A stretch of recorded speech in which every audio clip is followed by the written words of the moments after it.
Assalamualaikum warahmatullahi wabarakatuh. Salam sejahtera untuk kita semua. Berjumpa kembali Bapak Ibu ya di hari terakhir dan kayaknya ini materi terakhir itu ya dari pelatihan kita Health Trainers Plus by Pedicare Nursing Center Malang. Oke, Bapak Ibu semua sudah mendapatkan nih seluruh amunisi gitu ya untuk diterapkan dalam bisnisnya. Sudah terupgrade juga berbagai hal yang selama ini mungkin belum kepikiran gitu ya sebagai seorang tenaga kesehatan ketika ingin mempunyai bisnis di bidang kesehatan gitu ya. Kita sudah ngomong tentang tren startup terkini, analisa peluang gitu ya, perencanaan bisnis, model canvas, kemudian marketing, SDM, keuangan gitu ya. Hampir semua sisi sudah kita cover. Nah, ini tentu ya efeknya nggak akan ada kalau nggak diterapkan gitu ya.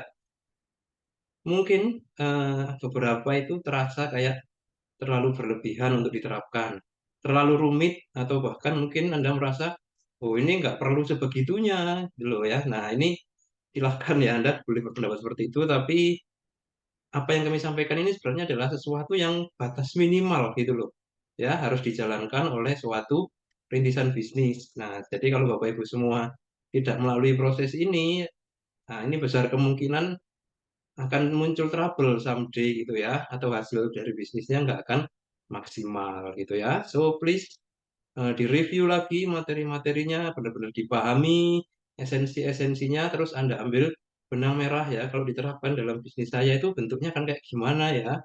Nah, baru Anda mulai menyusun tahapan untuk menerapkan gitu ya. Nah, di sesi yang terakhir ini kita akan bahas tentang dasar-dasar aspek legal ya dalam rintisan bisnis. Ini bisa dibilang materi suplemen lah, pelengkap finishing touch gitu ya dari apa yang sudah kita pelajari selama 3 hari ke belakang ini ya. Ya, jadi sebagai pengantar gitu ya, aspek legal dalam bisnis ini adalah wajib hukumnya gitu ya. Meskipun Bapak Ibu semua mungkin sebagai tenaga kesehatan sudah mengantongi legalitas sebagai nakes, baik nakes di fasilitas pelayanan kesehatan maupun nakes praktek mandiri itu ya sudah terlengkapi. Tapi itu kan sebenarnya konteksnya ya untuk kita sebagai tenaga kesehatan gitu loh ya, bukan sebagai suatu badan usaha atau bisnis yang memang ya fokus utamanya itu sebagai bisnis venture gitu, mengembangkan bisnis dan melakukan berbagai aktivitas keuangan. Oke, so sebenarnya ya memang perlu dilengkapi gitu ya legalitasnya selain dari legalitas dari sisi tenaga kesehatannya. Kalau memang mengemasnya sebagai suatu bisnis gitu ya, tapi kalau menjalankannya sebagai ya praktek biasa konvensional, ya, di situ ada jasa pelayanan, ada penggunaan obat atau bahan habis pakai, ya silahkan sih ya.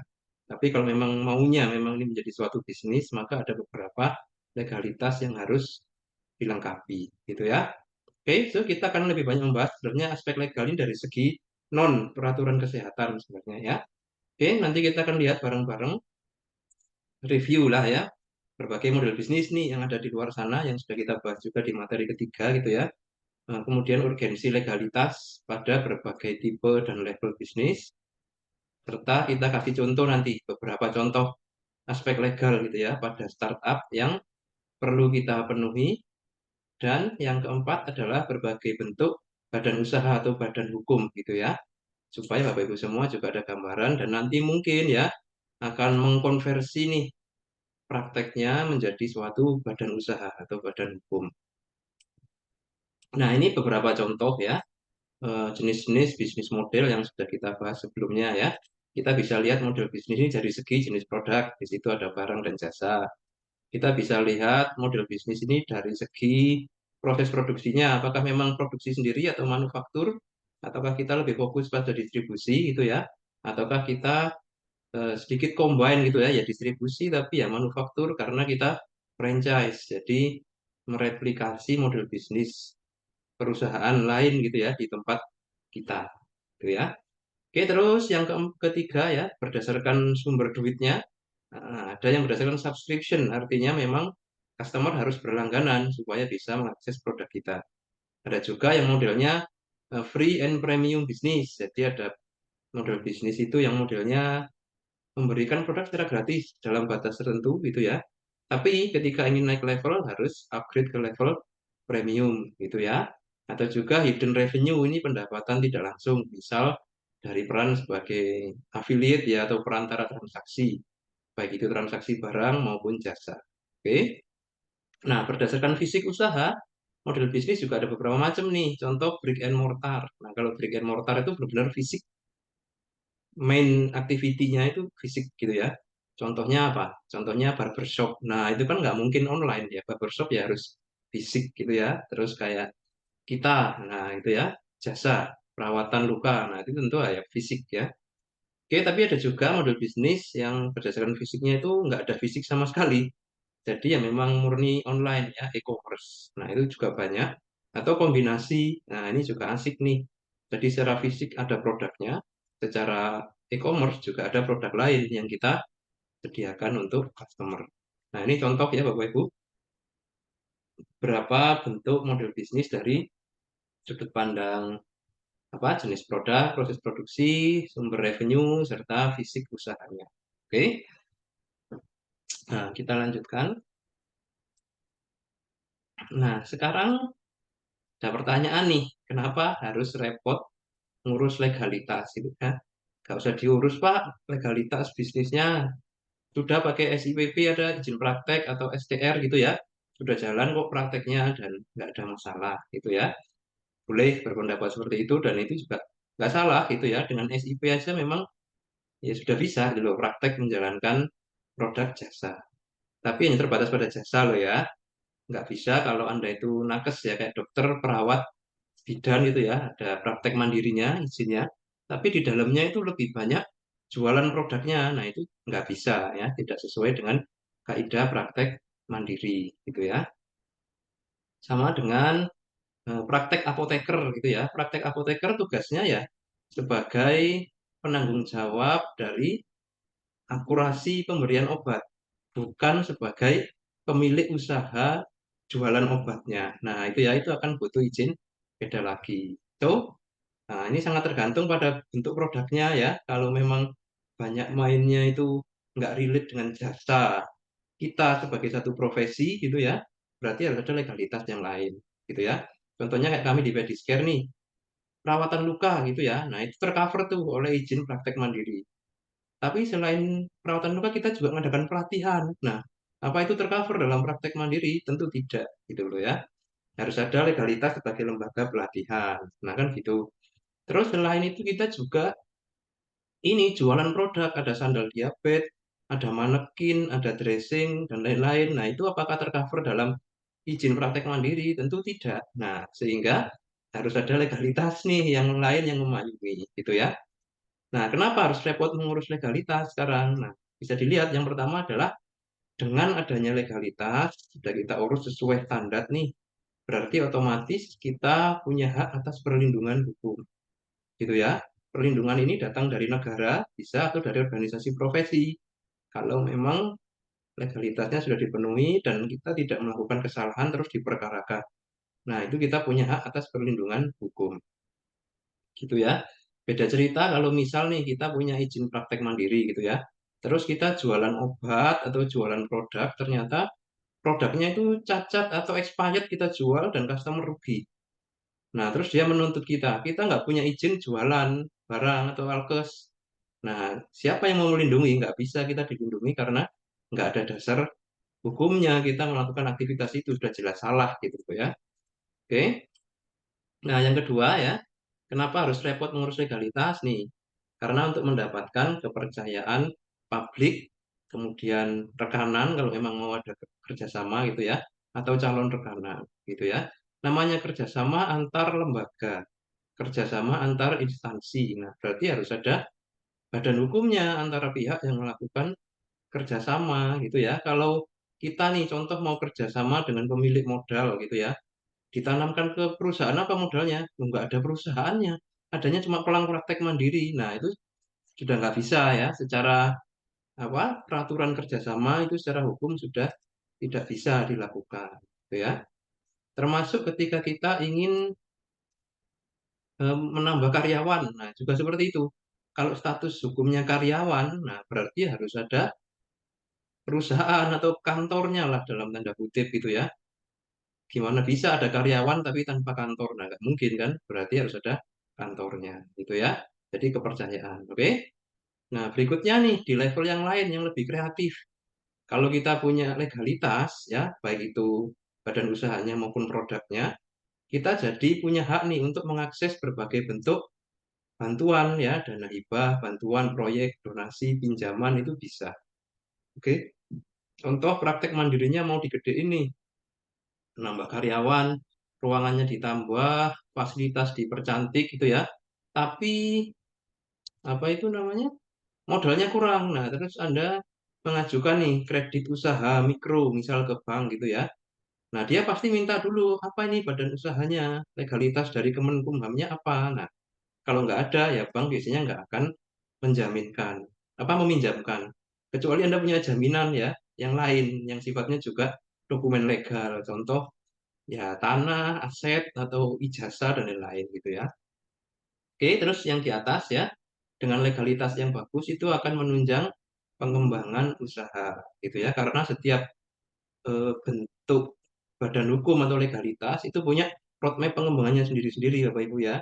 Kalau PT itu nanti bisa dikembangkan jadi seperti apa, kalau CV seperti apa, kalau yayasan seperti apa. Nah, itu semua ada roadmap-nya sendiri dalam pengembangannya. Nanti Anda silakan lihat mana yang cocok dengan visi ya, kedepannya pengen jadi kayak gimana sih? Nah, seperti itu ya.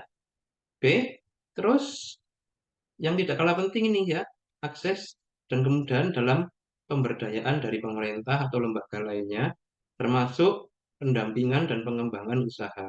Nah, zaman sekarang banyak sekali program, proyek ya, baik dari pemerintah, kementerian maupun swasta, itu yang tujuannya membantu usaha kecil biar berkembang, naik levelnya dari mikro jadi kecil, kecil jadi menengah gitu ya. Itu yang bisa disebut program mentoring atau inkubator atau akselerator. Nah, itu sekarang bertebaran banyak sekali. Gitu ya. Kalau Anda mengikuti di Instagram ya, follow akun-akun wirausaha itu bisa jadi sepanjang tahun ya. Kalau Anda daftar itu nggak ada habisnya, ikut terus. Inkubator, akselerator gitu ya. Belum lagi program ini, matchmaking, cari jodoh dengan investor. Nah, itu juga banyak banget sekarang. Jadi kalau Anda mau ikut itu dan ikut semua gitu ya, sepanjang tahun Anda nggak akan berhenti sekarang ini ya. Nah, masalahnya itu harus punya legalitas dulu, baru bisa ikut sebagai entitas bisnis untuk diinkubasi atau diakselerasi, gitu ya. Tuh, itu semua kembali kepada Anda ya. Mau dibikin apa nih prakteknya? Kalau memang tetap 90% jasa pelayanan aja dan memang perorangan, ya sudah, it's okay, nggak perlu legalitas tambahan.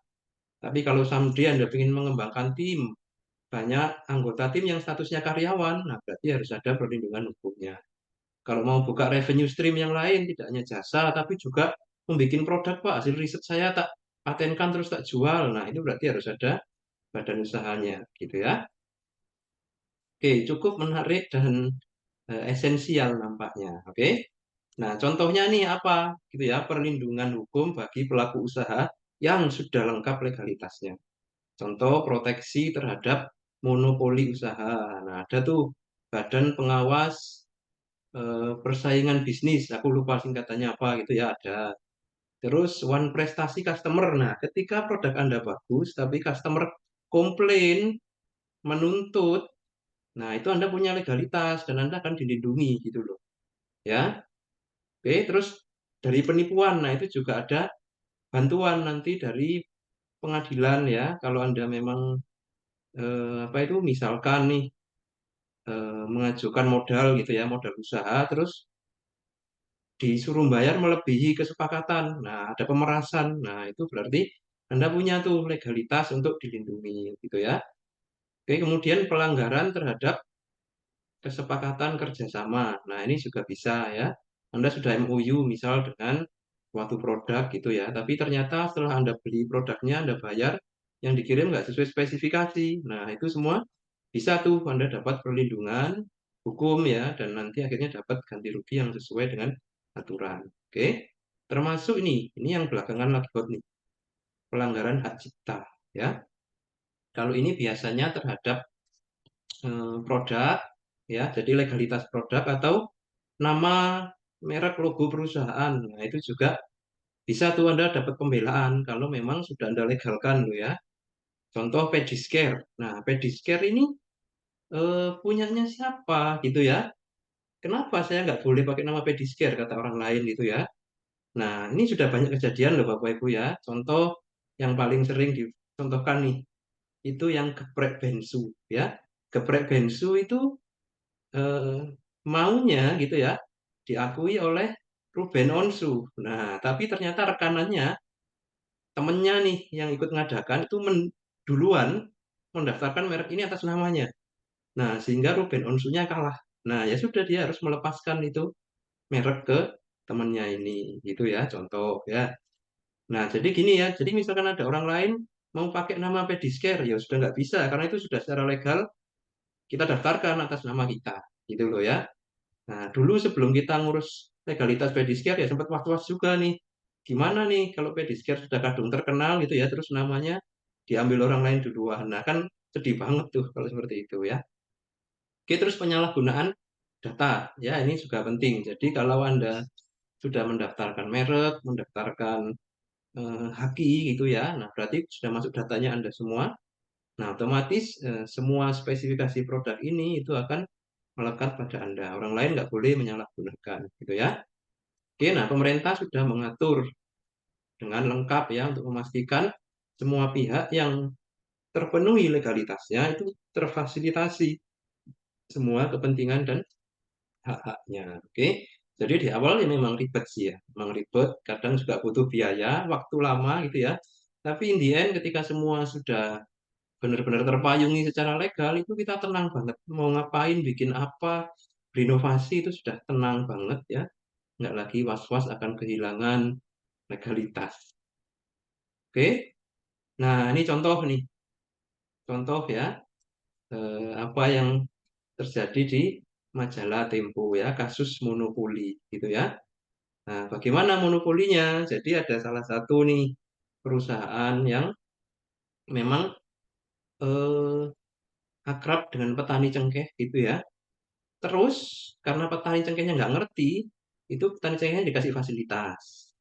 Nah, boleh nih saya kasih fasilitas ya Bapak Ibu petani, kasih fasilitas tapi tanda tangan ini dulu ya. Nah, dia tanda tangan, nggak dibaca. Nah, gitu ya. Terus apa ternyata isi tanda tangannya itu?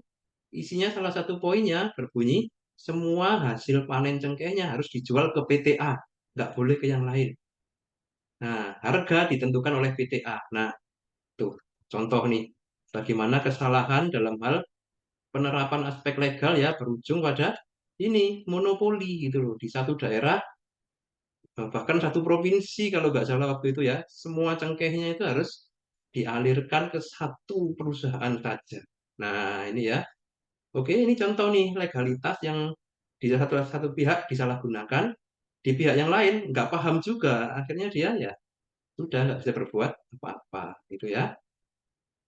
Nah, ini bertahan selama puluhan tahun ya proses monopoli ini, sehingga kekayaan perusahaannya itu sudah nggak terkira, gitu ya.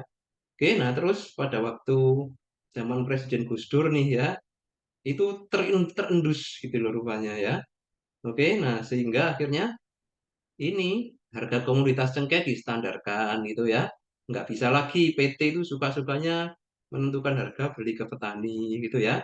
Dan ditinjau ulang monopolinya ini karena nggak sehat secara bisnis dan akhirnya semua petani sejahtera. Oke ya, nah sekarang kita lihat objek dari legalitas usaha. Apa saja komponen bisnis kita itu yang perlu ada legalitasnya gitu ya. Kita mulai dari yang samping ini nih, yang paling dekat nih ya. Yang pertama dan utama memang adalah lembaga pengelolanya dulu, bisnisnya itu sendiri. Nah, gitu ya. Harus ada badan hukumnya jelas, mau PT, CV, yayasan, atau perusahaan perorangan. Nah, bisa sekarang ya. Jadi perusahaan atas nama satu orang doang itu bisa loh sekarang. Dulu nggak bisa ya. Oke, terus NIB, nomor induk berusaha. NIB itu kayak KTP. Kalau KTP itu untuk kependudukan, kalau NIB itu untuk usaha. Nah, jadi wajib setiap badan usaha, baik itu eh, korporasi maupun perorangan, itu harus punya NIB, ya, wajib. Terus NPWP, nomor pokok wajib pajak. Nah, ini juga ada ya sendiri untuk masing-masing badan usaha ya. UMKM ini juga ada legalitasnya supaya Anda terdaftar sebagai UMKM harus daftar dulu di database Kementerian Koperasi dan UMKM. Nanti Anda akan dapat anggota tuh nomor register UMKM gitu ya. Oke. Dan berikutnya legalitas spesifik bidang. Nah, ini sesuai dengan bidangnya masing-masing. Contohnya kalau bidang alat kesehatan, ya ada sendiri alat apa legalitas PT yang memproduksi alat kesehatan gitu ya. Kalau Anda memproduksi herbal ya ada sendiri legalitas khusus untuk produsen herbalnya gitu ya. Kalau Anda kuliner ya ada sendiri legalitas sebagai usaha kuliner yang spesifik selain yang lain-lain di atasnya ini gitu ya. Oke, itu yang pertama untuk lembaga. Yang kedua nih, untuk ide, desain, kreasi gitu ya. Ada hak cipta, ada paten, ada desain industri, dan lain sebagainya. Nah, kalau ini untuk idenya, karya cipta kita gitu ya. Contohnya gimana? Contohnya gampangnya logo deh. Nah, logo Pediscare. Nah, itu kan saya yang mendesain nih dengan tim gitu ya. Saya bikin, kasih warna, kasih tambahan gambar gitu ya. Nah, ini harus jelas nih siapa penciptanya. Nah, ada hak cipta gitu ya. Nah, jadi sudah terdaftar nih logonya atas nama ini. Nah, itu kan. Paten ini lebih keren lagi. Kalau paten ini produk itu ya yang mengikat sifatnya. Jadi siapapun yang menggunakan apa spesifikasi seperti ini nggak bisa karena sudah ada patennya gitu ya untuk dijual. Kalau logo kan nggak dijual atau untuk dipajang doang. Tapi kalau paten ini biasanya melekat pada produk yang memang untuk dikomersilkan gitu ya. Desain industri juga sama kayak paten ya, tapi desain industri ini lebih ke rancangannya, bukan barangnya gitu ya. Oke, terus nih legalitas untuk produk atau hasil produksinya. Nah, ada apa? Izin edar. Nah, kalau memang dia itu adalah produk yang dikonsumsi masuk ke dalam tubuh, nah itu harus ada izin edarnya gitu ya, baik itu obat, makanan gitu ya. Oke, AKL juga ada, merek juga ada, dan nah termasuk kita nih kalau jasa ada izin prakteknya. Oke, terus ada juga legalitas terkait dengan proses produksinya. Nah, ada sertifikasi halal, BPOM gitu ya, ISO. Nah, kalau itu untuk prosesnya, gitu ya. Nah, jadi banyak nih berlapis ya legalitasnya, mulai dari lini paling atas dari lembaganya sendiri sampai dengan kreasinya, produknya hingga proses-proses di dalamnya. Oke ya, nah sekarang kita ngomong UMKM nih. Oke, UMKM merupakan suatu kategori usaha ya yang dijalankan oleh individu, rumah tangga atau badan usaha yang ukurannya itu kecil atau sangat kecil serta dia berdiri sendiri, bukan anak perusahaan. Gitu ya. Oke. Nah, di Indonesia sendiri UMKM ini jumlahnya ya mencapai berapa? 85 sampai 90% usaha bisnis itu semua masuk kategori UMKM gitu ya. Dan ini merupakan program sektor prioritas nih pemerintah untuk memfasilitasi UMKM biar segera mentas naik kelas gitu ya menjadi usaha yang lebih besar ya. Terdapat banyak sekali program yang menunjang kemajuan UMKM. Ada pendampingan, inkubator dan pendanaan gitu ya. Nah, ini dulu Pediscare awal mula jadi startup ya bermula dari sini Bapak Ibu. Kita masuk ke dalam circle ya komunitas UMKM. Jadi ya bisnis itu memang kesehatan gitu loh. Jasa ada barang. Skala kita masih mikro kecil banget gitu ya. Jadi ya termasuk UMKM gitu ya. Jangan merasa asing atau merasa oh ini bukan saya UMKM itu perusahaan rumah tangga nggak kelas loh. Jangan begitu ya. Bukan itu yang menjadi patokan gitu loh ya. Memang model bisnis kayak kita kesehatan itu jarang banget ada di komunitas UMKM. Rata-rata UMKM itu makanan, minuman, pakaian, kerajinan tangan gitu ya, produk apa rumah tangga sehari-hari gitu. Tapi UMKM ini nggak mencakup bidang loh ya. Bidang kesehatan pun ya bisa termasuk UMKM gitu ya. Nah, UMKM ini apa? Kementerian pengelolanya adalah Kemenkop UKM gitu ya. Di mana ada program nih unggulan ya yang rutin dikucurkan yaitu program dana bergulir UMKM yang dipasrahkan ya dari kementerian itu ke LPDB namanya, Lembaga Pengelola Dana Bergulir. Nah, oke, LPDB inilah yang kemudian turun duitnya nih puluhan miliar ya ke inkubator-inkubator. Oke, baik itu inkubatornya dari pemerintah maupun swasta ya, dikasih dana itu untuk memang apa? Mengumpulkan UMKM dan mementori ya sampai dengan mereka naik level. Nah, ini gambarannya Bapak Ibu ya. Jadi silakan habis ini ya kalau sudah kebentuk nih blueprint bisnisnya, mulai cari link ke forum-forum UMKM gitu ya, cari inkubasi atau inkubator UMKM supaya tahu seperti apa dunia menjalankan bisnis mulai dari level yang paling bawah dulu gitu loh ya. Paling bawah sekali yaitu memang di UMKM, usaha mikro dulu ya. Oke, sekarang kita lanjut satu persatu ya. Setelah tadi UMKM ya.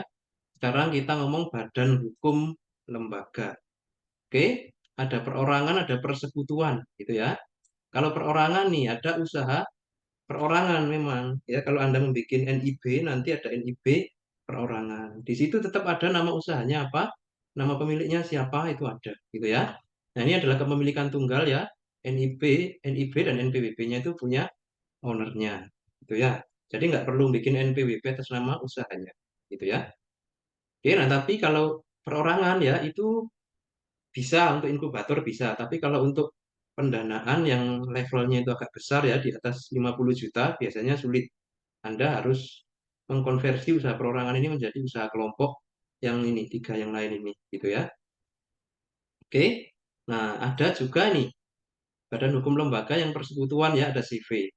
CV ini adalah persekutuan pemilik bisnis gitu ya atau pemodal. Oke, tanpa saham, hanya modal bersama. Oke. Cukup dengan akta pendirian ya, CV di apa notaris nanti yang bikinkan. Terus ngurus NIB dan NPWP CV sesuai akte. Jadi nanti ada akte pendirian gitu ya.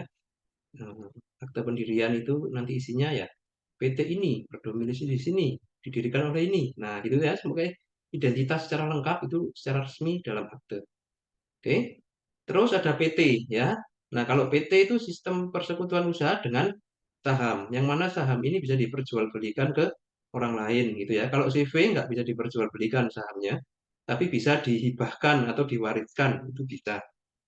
Misal saya dengan beberapa teman bikin TV Bangun Makmur gitu ya, fokus pada jual beli alat bangunan.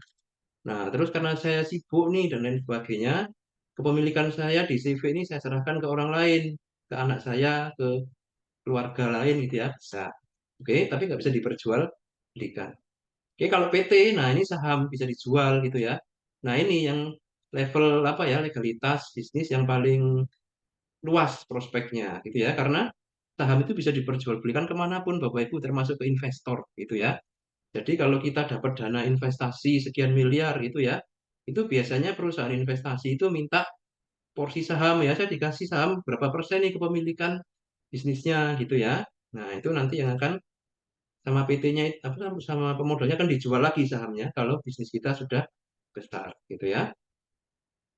Oke, PT ada PT tertutup dan terbuka gitu ya. Kalau tertutup itu artinya pemilik sahamnya itu kita bisa atur ya. Kita sebagai owner bisa ngatur.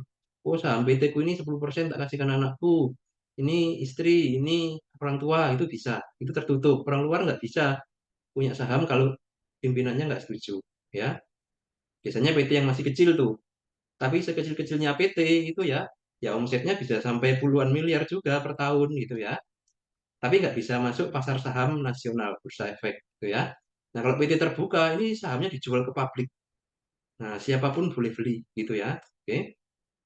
Terus ada koperasi. Nah, ini adalah mirip CV tapi berbasis kerakyatan ya. Ada pengelola, ada anggota, ada modal bersama dari anggota. Jadi kalau koperasi itu modalnya nggak cuma dari pengelola koperasi, tapi justru yang utama adalah dari anggota. Nah, ini contoh Bapak Ibu ya, berbagai macam bentuk legalitas ya.